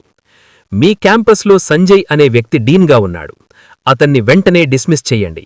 లేదంటే మీ కాలేజ్ అభివృద్ధి కోసం నేను ఇవ్వాలనుకున్న 50 కోట్లు డొనేషన్ ఆపేస్తాను. అంతేకాకుండా ప్రభుత్వం నుండి మీకు రావలసిన పర్మిషన్లు రాకుండా నా పలుకుబడి ఉపయోగిస్తాను. రాజేంద్రప్రసాద్ తన జేబులో ఉన్న చెక్ బుక్ తీసి టేబుల్ మీద పడేశాడు. ఆ డబ్బు చూసి ఎవరైనా లొంగుతారని అతని నమ్మకం. చైర్మన్ ఆ చెక్ బుక్ వైపు కనీసం చూడలేదు. నిలబడి కిటికీలోంచి బయట క్లాసుల వైపు నడుస్తున్న విద్యార్థులను చూస్తూ, రాజేంద్రప్రసాద్ గారు, మీరు ఇచ్చే 50 కోట్లు నా కాలేజీకి కొత్త బిల్డింగ్లు కట్టచ్చు. కాని సంజయ్ గారు ఇక్కడ ఉంటే ఆయన తయారు చేసే వందలాది ఐఐటియన్స్ దేశ భవిష్యత్తునే మారుస్తారు. మీ డబ్బుతో ఇటుకలు కొనగలను, కాని సంజయ్ గారిలాంటి మేధస్సును కొనలేను. చైర్మన్ సంజయ్ ఫైల్ను రాజేంద్రప్రసాద్ ముందు పెట్టాడు. ఆయన మా కాలేజీకి కేవలం ఒక ఉద్యోగి కాదు, ఆయన ఒక వ్యవస్థ. ఆయన ఇక్కడ ఉన్నారనే నమ్మకంతోనే వేల మంది తల్లిదండ్రులు తమ పిల్లలను మా దగ్గరకు పంపిస్తున్నారు. మీరు ఇచ్చే ఫండ్స్ కంటే సంజయ్ గారు మాకిచ్చే గౌరవం, ఫలితాలు చాలా గొప్పవి. దయచేసి మీరు వెళ్ళొచ్చు. రాజేంద్రప్రసాద్కు ఒక్కసారిగా గొంతులో వెలక్కాయపడ్డట్లయింది. తను నమ్ముకున్న ధనం ఇక్కడ పనిచెయ్యలేదని అర్థమయ్యింది. సంజయ్ ఒక సామాన్య టీచర్ స్థాయి నుండి ఒక సంస్థనే శాసించే స్థాయికి ఎదిగాడని తెలిసి అతని గుండెల్లో రైళ్లు పరిగెత్తాయి. ఆఫీసు బయటకు వస్తుంటే కారిడార్లో సంజయ్ నడుచుకుంటూ వెళ్తున్నాడు. వందలాది మంది విద్యార్థులు ఎంతో గౌరవంగా పక్కకు తప్పుకొని ఆయనకు దారి ఇస్తూ గుడ్ మార్నింగ్ సార్ అని వినయంగా చెబుతున్నారు. ఆ దృశ్యం చూశాక రాజేంద్రప్రసాద్కు అర్థమైంది. సంజయ్ దగ్గర ఉన్నది కేవలం ఉద్యోగం కాదు, వేల మంది మనసుల్లో సంపాదించుకున్న స్థానం. తన ధనం కేవలం మనుషులను భయపెట్టగలదు, కాని సంజయ్ జ్ఞానం మనుషులను నడిపిస్తోంది. అహంకారంతో వచ్చిన రాజేంద్రప్రసాద్ మొదటిసారి తన ధనం పట్ల తనకే చిన్నచూపు కలిగి నిశ్శబ్దంగా అక్కడి నుండి వెనుదిరిగాడు. తండ్రి కొడుకుల బంధం కేవలం రక్త సంబంధానికే పరిమితం కాలేదు, అది ఒక గురుశిష్యుల పవిత్ర బంధంగా మారింది. ఆదిత్య తన తండ్రి సంజయ్ పర్యవేక్షణలో ఐఐటి జేఈఈ కోసం కఠినమైన శిక్షణను ప్రారంభించాడు. ఆదిత్యకు తన తండ్రి గతం ఇప్పుడు పూర్తిగా తెలుసు. తన తండ్రి ఒకప్పుడు రోడ్డు పక్కన బురదలో పడిపోయినా ఏడవలేదని, కాని తన ఆత్మాభిమానం దెబ్బతిన్నప్పుడు రగిలిపోయాడని వాడు అర్థం చేసుకున్నాడు. తన తల్లి నందిని కళ్లలో కనిపిస్తున్న నిరంతర పశ్చాత్తాపం వాణ్ణి నిద్రపోనివ్వలేదు. నాన్న పడ్డ అవమానాలకు, అమ్మ పడ్డ వేదనకు నా విజయం ఒక్కటే సరైన సమాధానం అని ఆదిత్య తన గదిలో గోడమీద రాసుకున్నాడు. సంజయ్ తన కొడుకుకి కేవలం భౌతికశాస్త్రంలోని సూత్రాలు లేదా గణితంలోని చిక్కుముడులు మాత్రమే నేర్పలేదు. క్లాసు ముగిసిన తర్వాత రాత్రిపూట కొడుకుతో కలిసి క్యాంపస్లో నడుస్తూ జీవిత సత్యాలను బోధించేవాడు. ఒకరోజు ఆదిత్య తన తండ్రిని అడిగాడు, నాన్నా, తాతయ్య అంతలా అవమానించినా మీరెందుకు మౌనంగా ఉన్నారు? సంజయ్ ఆగి ఆదిత్య భుజంపై చెయ్యివేసి ఇలా అన్నాడు, ఆదిత్య, ఒక వ్యక్తిని ధనంతో ఓడించడం చాలా తేలిక, కాని నీ వ్యక్తిత్వంతో అతన్ని తలవంచేలా చేయడం గొప్ప విజయం. ఒకప్పుడు నీ తల్లి నా పేదరికాన్ని చూసి భయపడి నన్ను వదిలేసింది. అది ఆమె తప్పు కాదు, పేదరికమిచ్చే భయం అలాంటిది. నువ్వు రేపు ఐఐటి చదివి విదేశాలకు వెళ్లి కోట్ల రూపాయలు సంపాదించవచ్చు, కాని నీ ముందు నిలబడే ఏ పేదవాడిని చూసి కూడా ఈసడించుకోకు. ఆ మురికి చొక్కా వెనక రేపటి దేశాన్ని మార్చే మేధావి ఉండొచ్చు. అతన్ని తక్కువ చేసి చూడటమంటే నీ తండ్రిని నువ్వు తక్కువ చేసి చూడటమే. ఈ మాటలు ఆదిత్య గుండెల్లో సిరా అక్షరాల్లా నాటుకుపోయాయి. వాడు తన తోటి విద్యార్థుల్లో పేదరికం వల్ల ఇబ్బంది పడుతున్న వారికి రహస్యంగా సాయం చేయడం మొదలుపెట్టాడు. తన తండ్రిలాగే నిరాడంబరంగా ఉంటూ సబ్జెక్టుపై అపారమైన పట్టు సాధించాడు. ఆదిత్య ఇప్పుడు కేవలం ర్యాంకు కోసం చదవడం లేదు, తన తండ్రి గౌరవాన్ని ఆకాశమంత ఎత్తుకు తీసుకెళ్లాలనే కసితో చదువుతున్నాడు. ఆదిత్యలోని ఈ మార్పు చూసి నందిని గర్వంతో ఉప్పొంగిపోయింది. తన కొడుకు తన భర్తకు అసలైన ప్రతిరూపంగా మారుతున్నాడని ఆమెకు అర్థమైంది. హైదరాబాదులోని ఆడంబరాలకు దూరంగా సంజయ్ తన పాతకారులో నందినిని, ఆదిత్యాను తీసుకొని తన సొంత గ్రామానికి బయలుదేరాడు. 16 ఏళ్ల క్రితం ఇదే దారిలో సంజయ్ కన్నీళ్లతో, అవమానంతో ఒంటరిగా వెళ్ళిపోయాడు. కాని ఈరోజు తను గెలిచిన వీరుడిలా తన కుటుంబాన్ని వెంటబెట్టుకుని వస్తున్నాడు. గ్రామం పొలిమెరల్లో ఉన్న ఆ చిన్న పెంటింటి ముందు కారాగింది. అరుగుమీద కూర్చున్న సంజయ్ తల్లి కారులోంచి దిగుతున్న కొడుకును చూసి కళ్లద్దాలు సరిచేసుకుంది. సంజయ్ వెళ్లి అమ్మ కాళ్లకు నమస్కరించాడు. నందిని వణుకుతున్న అడుగులతో అత్తగారి దగ్గరకు వెళ్లి సాష్టాంగ నమస్కారం చేస్తూ ఆమె పాదాలను తన కన్నీళ్లతో కడిగేసింది. అత్తయ్య, నన్ను క్షమించండి. అజ్ఞానంలో మీ కొడుకును దూరం చేశాను. మీ మనవణ్ణి మీకు కాకుండా చేశాను. ఈ శిక్షకు నేను అర్హురాల్ని కాదు. కాని మీ పెద్ద మనసుతో నన్ను కోడలిగా స్వీకరించండి అని నందిని బిగ్గరగా ఏడ్చింది. ఆ ముసలి ప్రాణం నందినిని దగ్గరకు తీసుకొని, పోనీలెమ్మా, గతం గతః, నా కొడుకు ముఖంలో నవ్వు చూశాను, అదే నాకు చాలు అని ఓదార్చింది. అదే సమయంలో సంజయ్ చెల్లెలు కవిత అక్కడకు వచ్చింది. ఒకప్పుడు అన్న పంపిన ధనంతో చదువుకున్న ఆ చిన్నపిల్ల ఈరోజు ఒక గొప్ప డాక్టర్. నందినిని చూడగానే కవిత మనసులో చిన్ననాటి బాధలు మెరిసినా తన అన్న సంతోషం కోసం ఆమె వదినను సాదరంగా ఆహ్వానించింది. వదినా, అన్నయ్య మీకోసం ఎంత తపించాడో మాకు తెలుసు. ఈరోజు నువ్వు రావడం ఈ ఇంటికి నిజమైన దీపావళి అంటూ హారతి ఇచ్చి లోపలికి తీసుకెళ్ళింది. మధ్యాహ్నం భోజన సమయం. సంజయ్ పాత ఇంటి ముందున్న వేపచెట్టు కింద అందరూ కూర్చున్నారు. నేలమీద కూర్చుని మట్టికుండలో వండిన గంజి అన్నం ఆవకాయ తింటుంటే నందిని కళ్లలో నీళ్లు తిరిగాయి. నందిని, నాన్న పెట్టిన కోట్లాది రూపాయల ఆస్తిలో ఏసీ గదుల్లో నాకు దొరకని తృప్తి ఈరోజు ఈ చెట్టు కింద మీ అందరి మధ్య కూర్చుని ఈ గంజి తాగుతుంటే దొరుకుతోంది. డబ్బు మనిషికి సౌకర్యాలనిస్తుంది, కాని ఇలాంటి అనురాగాన్నివ్వదు. ఆ చిన్న గ్రామంలోని మనుషులు సంజయ్ని చూడగానే పరిగెత్తుకుంటూ వచ్చి పలకరించడం, మా సంజయ్ సాబ్ వచ్చాడు అని గౌరవించడం చూసి నందిని ఆశ్చర్యపోయింది. తన తండ్రి ఆస్తిని చూసి జనం భయపడేవారు, కాని సంజయ్ మంచితనాన్ని చూసి జనం ప్రేమిస్తున్నారు. ఆ గ్రామంలో గడిపిన ఆ ఒక్కరోజు నందిని మనసులో ఎక్కడో మూలన మిగిలి ఉన్న కొద్దిమాత్రపు ధనిక అహంకారాన్ని కూడా కడిగేసింది. తన భర్త గొప్పతనం శిలలమీద చెక్కిన అక్షరంలా ఆమెకు అర్థమైంది. పాతగాయాలన్నీ మానిపోయి ఆ కుటుంబం మళ్లీ ఒక్కటి కావడానికి ఆ పల్లెటూరి మట్టి సాక్ష్యంగా నిలిచింది. 2 ఏళ్ల నిరంతర శ్రమ, క్రమశిక్షణ తర్వాత ఆ రోజు రానే వచ్చింది. ఐఐటి పరీక్ష ఫలితాలు విడుదలయ్యాయి. ఆదిత్య ఆల్ ఇండియా స్థాయిలో టాప్ ర్యాంక్ సాధించి రికార్డు సృష్టించాడు. హైదరాబాదులోని ఆ ప్రతిష్టాత్మక విద్యాసంస్థలో భారీ విజయోత్సవ సభ ఏర్పాటు చేశారు. వేదికపైకి వెళ్లిన ఆదిత్య మైకు పట్టుకుని ఒక్క క్షణం కింద కూర్చున్న తన తల్లిదండ్రుల వైపు చూశాడు. అతని కళ్లల్లో గర్వం కంటే కూడా కృతజ్ఞత ఎక్కువగా ఉంది. ఈరోజు నేను సాధించిన ఈ ర్యాంకు వెనక నా తెలివితేటల కంటే నా తండ్రి పడ్డ అవమానముంది. ఒకప్పుడు కర్నూలు వీధుల్లో వెయిటర్గా పనిచేస్తూ ఆతలిని చిరునవ్వుతో భరిస్తూ తన ఆత్మాభిమానం వదులుకోకుండా ఎదిగిన నా నాన్న సంజయ్ గారే నా అసలైన ప్రేరణ. ఇక నా అమ్మ తన సుఖాలను వదులుకొని తప్పును తెలుసుకుని పశ్చాత్తాపంతో మమ్మల్ని ఈ స్థాయికి చేర్చడానికి ఆమె పడ్డ తపన వెలకట్టలేనిది. ఈ విజయం నాది కాదు, వారిద్దరి త్యాగాల ప్రతిఫలం. ఆదిత్య మాటలు వింటుంటే హాలులోని వారందరూ లేచి నిలబడి చప్పట్లు కొట్టారు. సంజయ్ కళ్లల్లో ఆనందభాష్పాలు రాలాయి. పక్కనే కూర్చున్న నందిని తన భర్త చేయిని గట్టిగా పట్టుకుంది. ప్రేక్షకుల మధ్యలో రాజేంద్రప్రసాద్ కూర్చొని ఉన్నాడు. ఇన్నాళ్లు అతను నమ్ముకున్న ధనం ఈ చప్పట్ల హోరులో చాలా చిన్నదిగా అనిపించింది. తన మనవడు ఇంతటి విజయం సాధించడానికి కారణం ఆ వెయిటర్ సంజయ్ ఇచ్చిన సంస్కారమని అతనికి అర్థమైంది. సభ ముగిశాక రాజేంద్రప్రసాద్ నెమ్మదిగా వేదికపైకి వెళ్లాడు. 100 మంది చూస్తుండగా తన అహంకారాన్ని పక్కనబెట్టి సంజయ్ 2 చేతులూ పట్టుకున్నాడు. సంజయ్, నన్ను క్షమించు. నేను డబ్బుతో మనుషులను కొనగలను అనుకున్నాను, కాని నువ్వు నీ మేధస్సుతో, సంస్కారంతో నన్ను ఓడించి గెలిచావు. నా కూతురికి నీకంటే మంచి భర్త దొరకడు, నా మనవడికి నీకంటే గొప్ప గురువు దొరకడు. ఈ రోజు నేను ఓడిపోయినందుకు చాలా సంతోషంగా ఉన్నాను. సంజయ్ చిరునవ్వుతో తన మామగారిని కౌగిలించుకొని పాత విభేదాలన్నీ అక్కడే ముగిసిపోయాయని సంకేతమిచ్చాడు. సంజయ్, నందిని, ఆదిత్య ముగ్గురూ కలిసి వేదికపై నిలబడిన ఆ దృశ్యం ఒక అందమైన కావ్యంలా ఉంది. సంజయ్ పేదరికాన్ని గెలిచి విద్యాశిఖరాన్ని చేరాడు. నందిని గర్వాన్ని వీడి అనురాగాన్ని పొందింది. ఆదిత్య తన తండ్రి ఆశయాలకు వారసుడిగా నిలిచాడు.